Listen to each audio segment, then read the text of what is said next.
Elle s'appelait Lina. Chaque matin, elle passait par la même rue pour aller au travail. Une rue bruyante, remplie de passants pressés. Mais il y avait toujours cette présence immobile, presque invisible aux yeux des autres. Un homme assis contre un mur, vêtu de vêtements usés, une vieille casquette posée devant lui.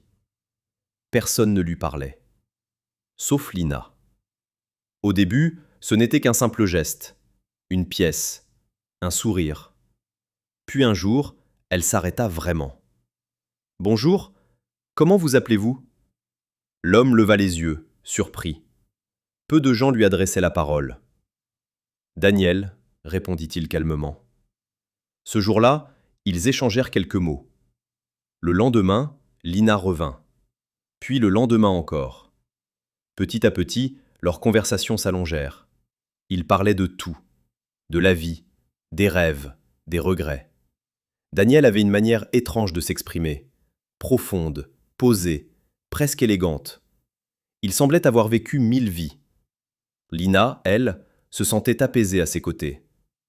Un jour, elle lui apporta un café chaud. « Pourquoi tu fais ça pour moi » demanda-t-il.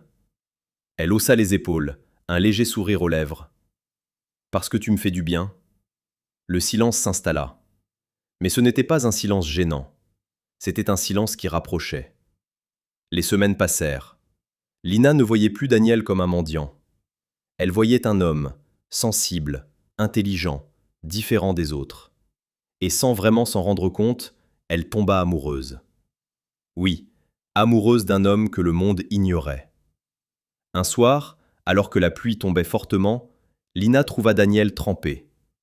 Sans réfléchir, elle lui dit « Viens chez moi ». Il hésita. « Tu ne sais rien de moi ». « Je sais assez », répondit-elle. Il accepta.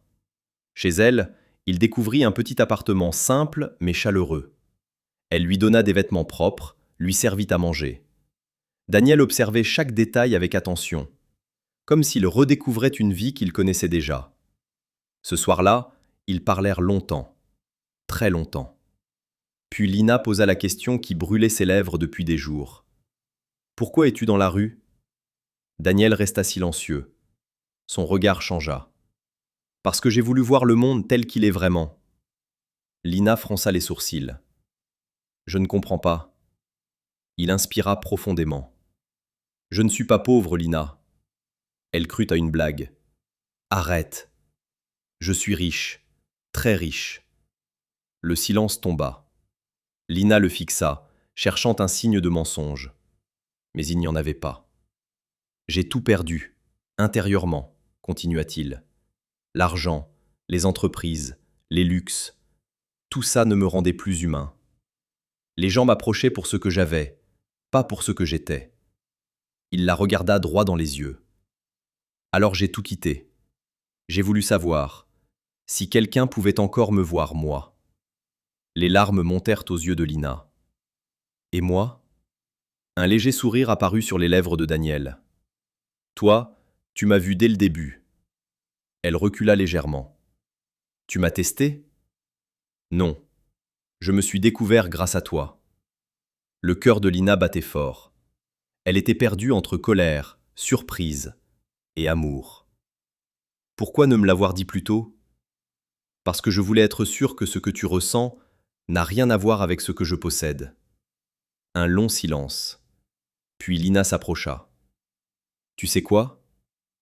Il la regarda, inquiet.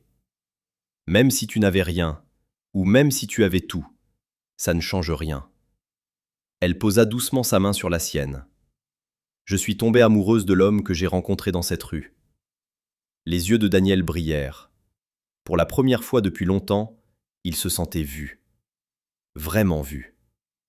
Quelques mois plus tard, Daniel reprit sa vie, mais différemment. Il utilisa sa richesse pour aider ceux qu'il avait côtoyés dans la rue.